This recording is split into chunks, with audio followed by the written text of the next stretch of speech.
Saroli મારામારીના CCTV સામે આવ્યા છે। સારોલી વિસ્તારમાં ડીકે ટ્રાન્સપોર્ટના ગોડાઉનમાં અસામાજિક તત્વો દ્વારા ઘૂસીને 3 ઈસમને ઢોરમાર મારવામાં આવ્યો હતો। સીસીટીવી ફૂટેજ વાયરલ થયા બાદ પોલીસ હરકતમાં આવી ગણતરીના કલાકોમાં આરોપીઓની ધરપકડ કરી છે। સુરત શહેરના સારોલી વિસ્તારમાં માથાભારે ઈસમોનું આતંક સામે આવ્યું છે। કેટલાક ટપોરીઓ પોતાના અસ્તિત્વ ટકાવવા સામાન્ય લોકો પર અત્યાચાર ગુજારતા હોય છે। તેવામાં સારોલી પાસે આવેલા ડીકે ટ્રાન્સપોર્ટના ગોડાઉનમાં અસામાજિક તત્વો દ્વારા ઘૂસીને 3 ઈસમને ઢોર મારવામાં આવ્યો હતો। સલમાન સહિત 2 ઈસમોને ઢોર મારવામાં આવ્યો હતો। સલમાનને માથામાં ભાગે મારતા ગંભીર ઇજાઓ પહોંચી હતી, જેથી તેમને સારવાર અર્થે હોસ્પિટલમાં ખસેડવામાં આવ્યા હતા। સમગ્ર ઘટનાના સીસીટીવી સામે આવ્યા બાદ પોલીસ હરકતમાં આવી આરોપીઓને પકડવા ચક્ર ગતિમાન કર્યા છે। कैमरामैन हकीम शेख साथे वसीम हाशमी नो रिपोर्ट आज़ाद न्यूज़ सूरत। मेरा नाम मोहम्मद हुसैन दिलबार खान है। मोहम्मद भाई, कौन सी जगह और क्या हुआ था आपके साथ? सारोली में सर एक्चुअली दोपहर के 3:30 से 4 बजे के बीच में यहाँ पे कुछ पंडित पार्सल डालने आए थे और उस दरमियान पावर पे पार्सल लगने के बाद में इन लोग ने गाली गलौज चालू कर दी और उसके बाद में चिल्लाना चालू कर दिया और हम लोग ने जाके सब चीज़ सही भी करवाई, फिर भी इन लोगों ने गाली गलौज करते करते हाथ उठाना चालू कर दिया। वो चीज़ सब सॉल्व हो गई, आखिरी में उन लोग चले भी गए और फिर बाद में रिटर्न आते हैं, कोई डंडा लेके आया, कोई टामी लेके आया, कोई जेग लेके आया, सब लोगों ने मारे। 12 से 15 लोग थे जिनने मारे और मारने के बाद तुरंत भाग गए, कोई वहाँ पे रुका नहीं। और एक भाई है जिनके सर पे लगी है और मेरे छोटे भाई के पीठ पे लगी है और मेरे हाथ पे लग गई है। कितने लोग थे? 15 लोग से ज़्यादा ही थे। अब वो मार रहे थे तो उस समय मैंने देख नहीं पाया कौन कौन था। पुलिस फरियाद करी? हाँ, किया हुआ FIR। क्या चाहते हो आप?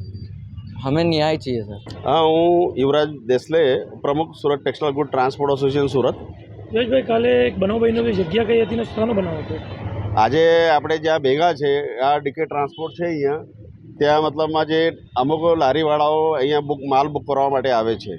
એક જગ્યા કઈ વિસ્તારમાં આવેલી છે? સારોલી વિસ્તારમાં અહીંયા। શું બનાવ બન્યો હતો? અને કાલે 3:30 થી 4 ની વચ્ચે ટેમ્પાવાળાઓ જે માલ લઈને અહીંયા ટ્રાન્સપોર્ટમાં નાખે છે એમનો રોજનો કાર્યક્રમ હોય છે અને ત્યાં મને એવા જાણવા મળ્યું છે મેનેજર સાહેબના થ્રુ કે ત્યાં એક માણસના પગને કંઈક મતલબ ભાંગેલો હતો, એમાં ત્યાં આ સૂતા હતા એટલે વખતમાં એક ટેમ્પાવાળા જે પાર્સલ લઈને આવ્યો ને એમના પગને મતલબમાં ત્યાં માથે મૂકી દીધું, બરાબર છે। એને વાગ્યા પછી જ આ જરાક બબાલ થઈ હતી, પણ વધારે મતલબમાં એને માણસો બોલાવી લીધા, 14 થી 15 20 માણસો બોલાવીને પછી બબાલ કરેલી છે અને લગભગ 4 જણાને ઇન્જુરી થઈ છે। આજે બી તમે જોઈ શકો છો કિરણ હોસ્પિટલમાં ત્યાં એક મતલબમાં સિરિયસ છે વ્યક્તિ અને ICUમાં છે અને અહીંયા કંઈક હાથ પગ બી ભાંગી કાઢ્યા છે અને અમે લગભગ પોલીસને આ બાબતમાં જાણ બી કરેલી છે કિરણ હોસ્પિટલમાંથી।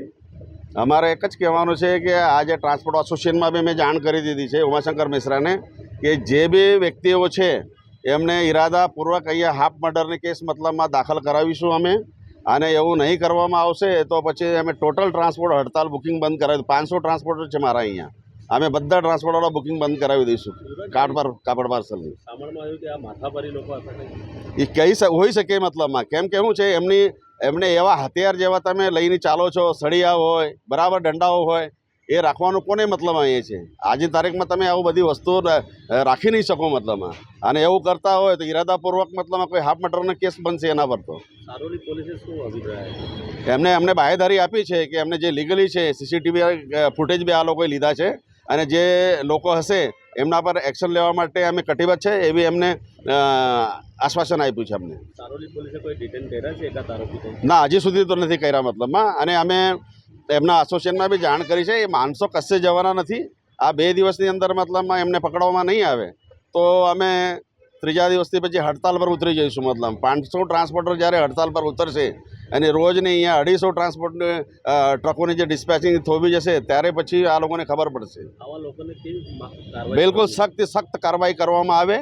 આવો કૃત્ય કોઈ બી મતલબમાં એનામાં એ કરાવી લેવાય નહીં।